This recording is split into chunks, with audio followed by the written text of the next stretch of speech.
സുവിശേഷത്തിൽ ഈശോ ദേവാലയ ശുദ്ധീകരണം നടത്തുന്ന ഭാഗമാണ് നമ്മൾ വായിച്ചത്. ഈ സുവിശേഷത്തിലെ പ്രധാനപ്പെട്ട കാര്യം, ഈശോ ദേവാലയത്തിൽ നിന്ന് ചിലരെ പുറത്താക്കുന്നു. ഉടൻ തന്നെ എന്താണ് സംഭവിക്കുന്നത്? മറ്റ് ചിലർക്ക് ആ ദേവാലയത്തിലേക്ക്, അതിൻ്റെ അകത്തേക്ക് കടന്നു വരാനായിട്ട് ഇടം ലഭിക്കുന്നു. അവർക്കങ്ങനെ കടന്നു വരാനായിട്ട് സാധിക്കുന്നു. അപ്പോൾ ശുദ്ധീകരിക്കുക എന്ന് പറഞ്ഞാൽ അത് വേണ്ടാത്തതിനെ അല്ലെങ്കിൽ മോശമായതിനെ റിമൂവ് ചെയ്യുക, അവിടെ നിന്ന് എടുത്ത് മാറ്റുക, പുറത്തേക്ക് തള്ളിക്കളയുക എന്നുള്ളത് മാത്രമല്ല. അതതിൻ്റെ ഒരു സ്റ്റെപ്പ് മാത്രമാണ്. ശുദ്ധീകരണം പൂർത്തിയാകുന്നത്, അല്ലെങ്കിൽ ശുദ്ധീകരണത്തിൻ്റെ ശരിക്കുള്ള അർത്ഥം എന്ന് പറയുന്നത് making room for something good. സ്ഥലം ഉണ്ടാക്കുക എന്നുള്ളതാണ്. നന്മ നിറയ്ക്കാൻ വേണ്ടി, നല്ല മനുഷ്യരെ കൊണ്ട് നിറയ്ക്കാൻ വേണ്ടി, നല്ല പ്രവൃത്തികൾ കൊണ്ട്, നല്ല മനോഭാവങ്ങൾ കൊണ്ട് ആ ഇടം നിറയാൻ വേണ്ടി റൂമുണ്ടാക്കുക, സ്ഥലമൊരുക്കുക എന്നുള്ളതാണ്. ഇന്ന് ഈശോ ദേവാലയത്തിൽ നിന്ന് കച്ചവടക്കാരെ പുറത്താക്കുന്നു. അവിടെ ഉണ്ടായിരുന്ന മേശകളൊക്കെ തട്ടിത്തെറിപ്പിക്കുന്നു. അങ്ങനെ സ്ഥലമുണ്ടായി കഴിഞ്ഞപ്പോൾ ആ ദേവാലയത്തിലേക്ക് ആരാണ് കടന്നു വരുന്നത്? ആരാണ്? ഇന്ന് സുവിശേഷത്തിൽ പറയുന്നുണ്ട്. സ്ഥലമുണ്ടാക്കി, വേണ്ടാത്ത മോശമായിട്ടുള്ള കാര്യങ്ങളൊക്കെ പുറത്താക്കി, അപ്പോൾ സ്ഥലമായി. അപ്പോൾ ആരാണ് ആ ദേവാലയത്തിലേക്ക് കടന്നു വരുന്നത്? സുവിശേഷത്തിൽ പറയുന്നുണ്ട്. ആരാണ്? അന്ധരും മുടന്തരും ആ ദേവാലയത്തിലേക്ക് പ്രവേശിക്കാനായിട്ട് അവർക്ക് ഇടം ലഭിച്ചു. അവർക്ക് പ്രവേശിക്കാൻ പറ്റാത്തിടത്തേക്ക് അവർക്ക് പ്രവേശിക്കാനായിട്ട് സ്ഥലം ഒരുക്കപ്പെട്ടു. അവർക്ക് സൗഖ്യം ലഭിക്കുന്ന അനുഭവം അവിടെ ഉണ്ടാവുകയാണ്. അതുവരെ ഉയർന്നു കേട്ട ശബ്ദം ആ ദേവാലയത്തിൽ എന്തിൻ്റെ ശബ്ദമായിരുന്നു? ഈശോ അവിടെ ശുദ്ധീകരണത്തിൻ്റെ ആദ്യഘട്ടം, ആവശ്യമില്ലാത്തൊക്കെ പുറത്താക്കുന്ന സമയം വരെ ആ ദേവാലയത്തിൽ ഉയർന്നു കേട്ട ശബ്ദം എന്തിൻ്റെ ശബ്ദമായിരുന്നു? വ്യാപാരത്തിൻ്റെ, ക്രയവിക്രയക്കാരുടെ ശബ്ദമാണ്. അവരെ കടിച്ച് പുറത്താക്കി കഴിഞ്ഞപ്പോൾ പിന്നെ ആ ദേവാലയത്തിൽ ഉയർന്ന സ്വരം എന്ത് സ്വരമാണ്? എന്താണ്? സുവിശേഷത്തിൽ പറയുന്നുണ്ട്. എന്താണ്? ഹോസാന ഗീതങ്ങൾ, സ്തുതിപ്പുകൾ ഉയർന്നു. കുട്ടികൾ ഹോസാന പാടുന്ന ആ ശബ്ദമാണ് പിന്നെ ദേവാലയത്തിൽ ഉയർന്ന് കേൾക്കാനായിട്ട് സാധിക്കുന്നത്. അതാണ് പ്രധാനപ്പെട്ട കാര്യം. എല്ലാം എടുത്ത് മാറ്റുന്നിടത്തല്ല, അത് മാത്രമല്ല, അതതിൻ്റെ ഒരു സ്റ്റെപ്പ്, ഫസ്റ്റ് സ്റ്റെപ്പ് മാത്രമാണ്. മോശമായതിനെ മാറ്റുക. അത് മാറ്റിക്കഴിയുമ്പോഴാണ് അവിടേക്ക് നന്മ നിറയ്ക്കാനായിട്ട് നമുക്ക് സാധിക്കുക. അപ്പോൾ ദേവാലയം ശുദ്ധീകരിക്കുക എന്ന് പറയുമ്പോൾ അവിടെ സംഭവിക്കുന്നത് എന്തൊക്കെയാണ്? ഇന്നത്തെ സുവിശേഷത്തിൻ്റെ നമ്മളീ പറഞ്ഞതിൻ്റെ പശ്ചാത്തലത്തിൽ ചിന്തിക്കുമ്പോൾ സംഭവിക്കുന്ന ആദ്യത്തെ കാര്യം വെൽക്കം ചെയ്യുക എന്നുള്ളതാണ്.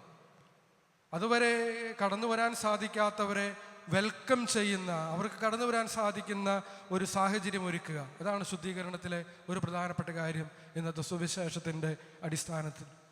രണ്ടാമത്തെ കാര്യം എന്താണ്?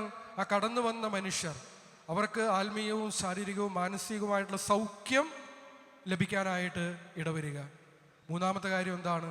അവിടെ ദൈവത്തെ സ്തുതിക്കുന്ന സ്തുതിപ്പുകൾ കൊണ്ട് ആ ഇടം നിറയുക.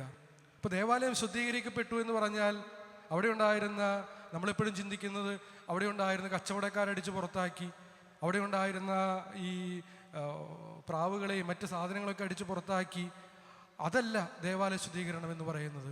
ആ ഇടം വെൽക്കമിങ് ആയിട്ടുള്ളൊരിടമായിട്ട് മാറിയോ?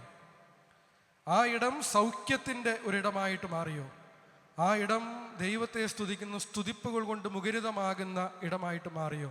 അപ്പോഴാണ് ദേവാലയ ശുദ്ധീകരണം നടന്നു എന്ന് നമുക്ക് പറയാനായിട്ട് സാധിക്കുക. അത് നമ്മുടെ കുടുംബത്തെ പറ്റി ചിന്തിക്കുമ്പോഴും അങ്ങനെ തന്നെയാണ്. കുടുംബത്തിൻ്റെ ശുദ്ധീകരണം, കുടുംബം ദേവാലയമാണ്, ഡൊമസ്റ്റിക് ചർച്ചാണ്. അപ്പോൾ ആ കുടുംബത്തിൻ്റെ ശുദ്ധീകരണം നടക്കുമ്പോഴും സംഭവിക്കേണ്ടത് എന്താണ്? മോശമായിട്ടുള്ള കാര്യങ്ങൾ എടുത്തു മാറ്റി എന്നുള്ളതുകൊണ്ട് ശുദ്ധീകരണം പൂർത്തിയാകുന്നില്ല. അവിടെ ആ കുടുംബത്തിലുള്ള എല്ലാവരും സ്വീകരിക്കപ്പെടുന്നുണ്ടോ? വെൽക്കം ചെയ്യപ്പെടുന്നുണ്ടോ? പ്രായമായ മാതാപിതാക്കൾ, രോഗികളായിട്ടുള്ളവർ, അവരൊക്കെ സ്നേഹിക്കപ്പെടുന്നുണ്ടോ?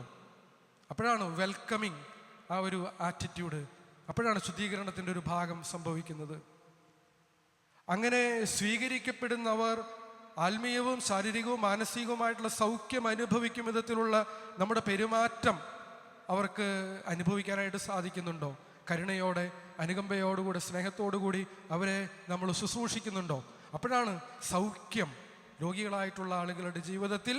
ശാരീരികമായിട്ടുള്ള സൗഖ്യം ചിലപ്പോൾ നമുക്ക് കൊടുക്കാൻ പറ്റിയെന്ന് വരില്ല, പക്ഷെ ആത്മാവിൽ, അവരുടെ വികാരങ്ങളിൽ, അവരുടെ ബന്ധങ്ങളിൽ സൗഖ്യം കൊടുക്കുന്ന അനുഭവം.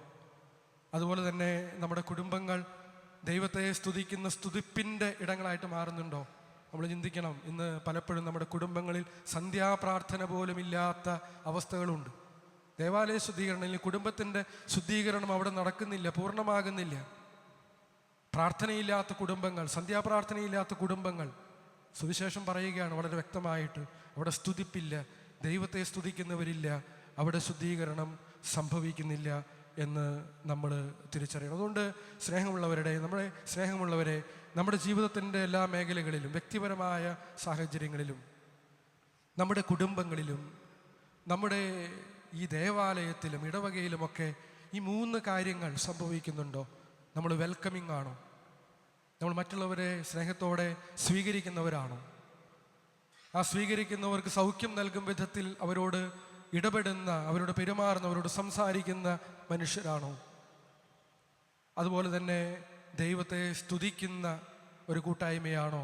നമ്മൾ ഒരുമിച്ച് സ്തുതിക്കുന്ന കൂട്ടായ്മയാണോ? ഇത് സംഭവിക്കുന്നുണ്ടെങ്കിൽ മാത്രമാണ് കുടുംബത്തിലായാലും, നമ്മുടെ വ്യക്തിപരമായിട്ടുള്ള ജീവിതത്തിലായാലും, നമ്മുടെ സമൂഹത്തിലായാലും, നമ്മുടെ സൗഹൃദങ്ങളിലായാലും, നമ്മുടെ ഇടവകയിലായാലും, നമ്മുടെ ഈ ദേവാലയത്തിലായാലും അവിടെ ശുദ്ധീകരണം സംഭവിച്ചു എന്ന് പറയാനായിട്ട് നമുക്ക് സാധിക്കുക. പലപ്പോഴും ശുദ്ധീകരണത്തെ നമ്മൾ ഒരു റിഡക്ഷൻ, വേണ്ടാത്തത് മാറ്റിക്കളയുക എന്നുള്ള ഒരു ചുരുങ്ങിയ കാഴ്ചപ്പാടിൽ കാണുന്ന മനുഷ്യരാണ്.